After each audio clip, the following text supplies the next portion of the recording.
Hello friends, welcome to our channel Akshaya Patram. இன்றைக்கி நம்ம சேனலில் மாவிளக்கு ரொம்ப பர்ஃபெக்டாக எப்படி செய்யலான்னு பார்க்கலாம். நான் இதுக்கு 1 கிளாஸ் அளவு பச்சரிசி எடுத்திருக்கேன்.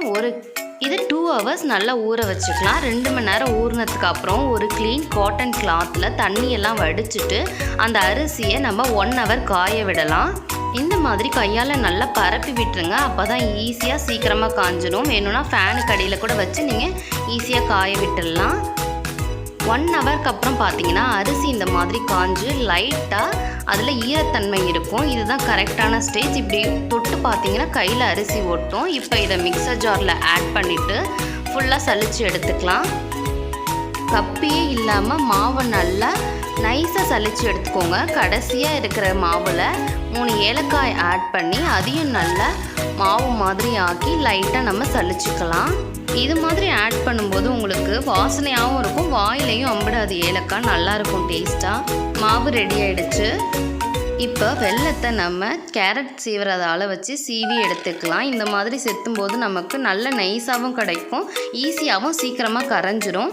1 கிளாஸ் ரைஸ் எடுத்திருக்கேன் இல்லையா, அதுக்கு 3/4 கிளாஸ் அளவு வெல்லம் கரெக்டாக இருக்கும். நான் இப்போ இந்த கிளாஸில் தான் 1 கிளாஸ் பச்சரிசி, இப்போ அதில் 3/4 கிளாஸ் அளவு வெல்லம் ஆட் பண்ணிக்கிட்டேன். நல்லா செத்துனதுனால பொலன்னு இருக்குது பார்த்தீங்களா. இப்போ நம்ம 1 ஸ்பூன் நெய் விட்டு இதில் பிசைஞ்சிக்கலாம்.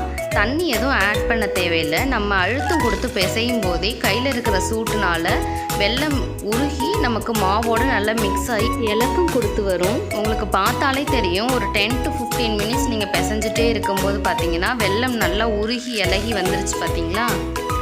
எப்போவுமே மாவிளக்கு செய்யும் போது சளிச்ச மாவு கொஞ்சோண்டு 2 ஸ்பூன் தனியாக எடுத்து வச்சுக்கோங்க. இன்கேஸ் உங்களுக்கு தண்ணியாக ஆயிடுச்சு, தளன்னு வந்துடுச்சுன்னா அந்த மாவை ஆட் பண்ணிவிட்டு உங்களுக்கு பிசைஞ்சிங்கன்னா இறுக்கமாக கரெக்டாக வந்துடும். நெய் தொட்டு இந்த மாதிரி அழுத்தி உருண்டிங்கனாலே கரெக்டான பக்குவம் உங்களுக்கு ஷேப் வந்துடும். எப்போவுமே மாவிளக்கு போடும்போது வீட்டில் 2ஆக தான் போடணும், ரெட்டைப்படையில் போடணும். ஸோ இருக்கிற மாவை நான் 2 ஈக்குவலாக பிரித்து வச்சுக்கிட்டேன். இதை தனியாக எடுத்து வச்சுக்கலாம்.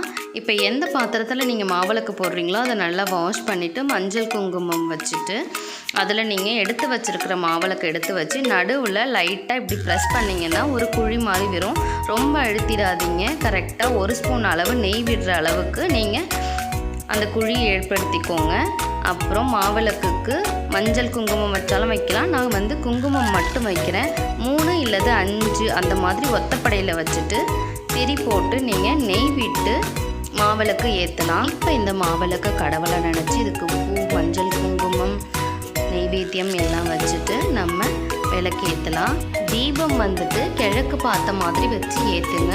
கடன் பிரச்சனை தீர வடக்கு பார்த்து கூட ஏற்றலாம். ட்ரை பண்ணி பார்த்துட்டு எனக்கு கமெண்ட்ஸில் சொல்லுங்கள். லைக் பண்ணுங்கள், ஷேர் பண்ணுங்கள். நிறைய பேர் சப்ஸ்கிரைப் பண்ணாமல் பார்த்துட்ருக்கீங்க. Please subscribe my channel. Thanks for வாட்சிங்.